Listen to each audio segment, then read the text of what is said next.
Hey guys, welcome to the Artemis Archery Range and part 2 of our video for the day.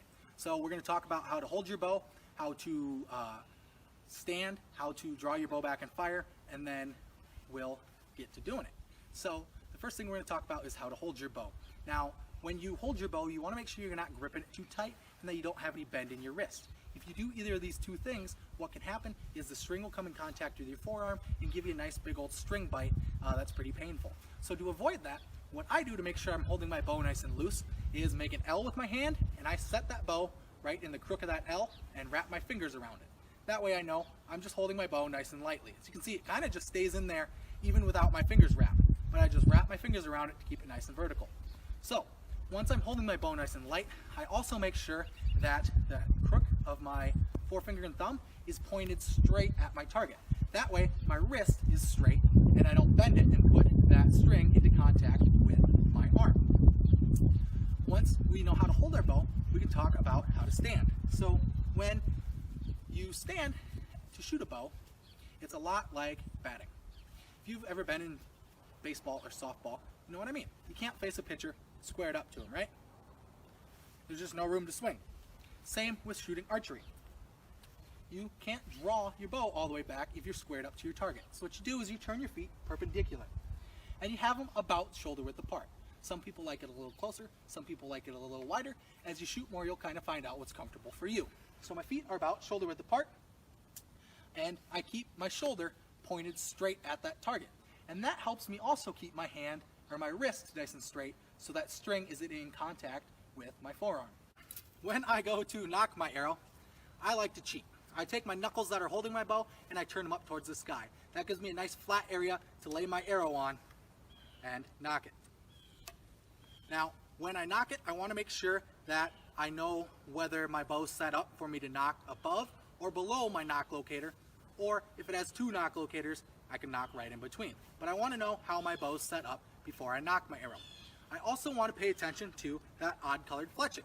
Now, that odd colored fletching should always face away from your riser or towards the archer. That way, when it passes past this riser and your arrow rest, it doesn't catch either of them and rip off. So once my arrow is nocked correctly, I can focus on drawing the string back. And I do that with these three fingers. If I take these three fingers and I put a little bend in them, you can see how the first line of, or the line of my first knuckle makes a straight line. That right there is called your archer's groove.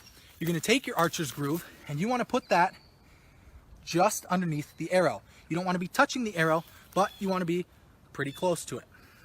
And you want to use just that archer's groove. You don't want to use more of your hand. If you use more of your hand, you're going to twist that string and you're not going to be as accurate as you should be. So you want to use just your archer's groove when you draw your string back. So I straddle my firing line, I use my archer's groove, and I draw my bow. When I draw my bow, I want to keep this back elbow nice and high, and I want to draw all the way across my body. Now, when I do that, I'm going to draw to the same point every time, and that's called your anchor point.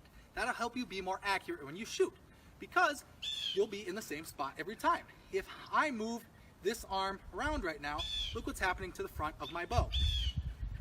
The angles are changing, so I'm not going to be shooting the same every time. If I come back to the same point every time, my angle will be the same, and it'll help me narrow down, especially when I'm doing what's called instinctive aiming. Now, these bows we're using today, these Genesis, don't have any sights. So just like with a long bow or a recurve bow, you're doing instinctive shooting. You're just looking down the arrow to shoot. So coming back to that same anchor point each time is going to really help you be more accurate. So again, I use just my archer's groove, just that first knuckle of my fingers, and I draw all the way across my body. Coming to my anchor point, I look down my arrow to aim, and I just straighten my fingers. Now, one important thing here too is the follow through. I don't want to move my bow right away after I let my string go. It's not let the string go, drop my arm. I like to count to 2 potato. So I nock my arrow, like such. Use my archer's groove, draw across my body. 1 potato, 2 potato. I can drop my arm. So once we hear the range close command, we can go on down and retrieve our arrows. And to do that, we don't just want to yank them right out of the target. we can bend our arrow or damage our target.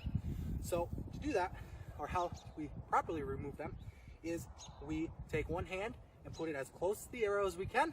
We take our other hand and get it as close to that as we can and pull straight back, just like this. And place the arrow on the ground in front of your target. Once all of your arrows are out of the target, you can pick them up and walk with them. Now, when you walk with arrows, you always want to walk with one hand covering the points. If you can, if they're broad heads, you want them behind them, and you want one hand over here.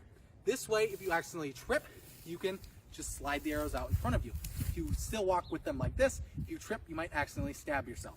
So always walk back with your arrows like this. Hey guys, so Artemis Archery Range was on some private property today, so I knew it would be open. But if you're gonna go to any of the local archery shops or ranges around, I'd call ahead first and just make sure they're open, and remember to practice social distancing while you're there.